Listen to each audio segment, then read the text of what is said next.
Hey everyone again back to my new daily blog Payal's ब्लगे तुम्हाদের সবাইকে স্বাগত। তোমরা সবাই কেমন আছো? আশা করি ভালো আছো, আমিও ঠিকঠাক। তো চলে এসেছি আরও একটা নতুন ভিডিও নিয়ে। এই যে এত সাজুগুজু করেছি কী জন্য বলো তো? তার আগে বলো তো আমার আউটফিটটা কেমন, এটা কিন্তু জানিও, ঠিক আছে? এটা আমার খুব পছন্দের শখের একটা ড্রেস, আমার খুবই একটা পছন্দের, দুর্গাপুজোর টাইমে নিয়েছিলাম। তো আমরা যাচ্ছি একটা পুচু সোনার আজকে রাইস সেরেমনি, তো সেই উপলক্ষে আমরা সবাই রেডি হয়ে বেরিয়ে পড়েছি, সাথে কাকিমারাও যাবে, ওদেরও ইনভিটেশন ছিল। তো এই তো আমরা বেরিয়ে পড়েছি, গাড়ি চলেও এসেছে। তো তারপরে এই তো আমরা বেরিয়ে পড়লাম, কাছেই ছিল, একটা ম্যারেজ হলে বুক করা ছিল। তো এই তো আমরা চলে এসেছি, চারিদিক বেলুন দিয়ে সাজানো ছিল, খুব ভালো ডেকোরেশন করেছিল। কিন্তু পিহু সোনা এত কেঁদেছে আজকে, মানে ওর ভাত খেয়ে হয়তো বোধহয় ভালো লাগেনি, মুখটা কেমন প্যাঁচা করে রেখেছিল দেখো। কিন্তু দেখতেও খুব মিষ্টি, বললে বাবালে গালে হাত দিলে কত কান্না করে, ওর ঝাল লেগেছে বোধহয়।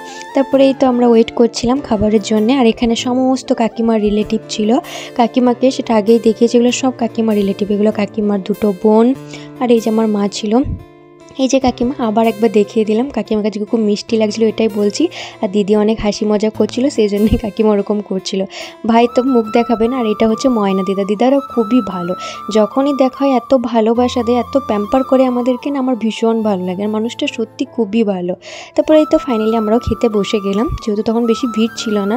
তারপরে এই তো এক এক করে সমস্ত খাবার দিচ্ছিল, প্রথমে স্যালাড, তারপরে শাক, নুন, বেগুনি এইসব ছিল। তারপরে এই তো শেষ পাতে খাবার, মানে যা যা খেয়েছি আর কি, ওটাই তোমাদেরকে দেখালাম। আর বাড়ি এসে এই যে আমার দোলনাতে বসবে বলেছে, পাস মুখ দেখাবে না কিন্তু আমার দোলনায় বসবে। তারপর চলে এসেছিলাম বাড়ি। তারপর আমরা ফ্রেশ হয়ে আবার গিয়েছিলাম বাজার। এখন তো রোজ রোজ বাজার যেতে হচ্ছে, এত বিরক্ত লাগছে কি বলবো তোমাদের। তো সেজন্যে মানে মুখে হাসি নিয়ে আবার চলে গেলাম বাজার, যেহেতু কালকেই যাব পুজো দিতে, সেজন্য পুজোর ফল নিতে হবে আর পুজোর জিনিসও নিতে হবে।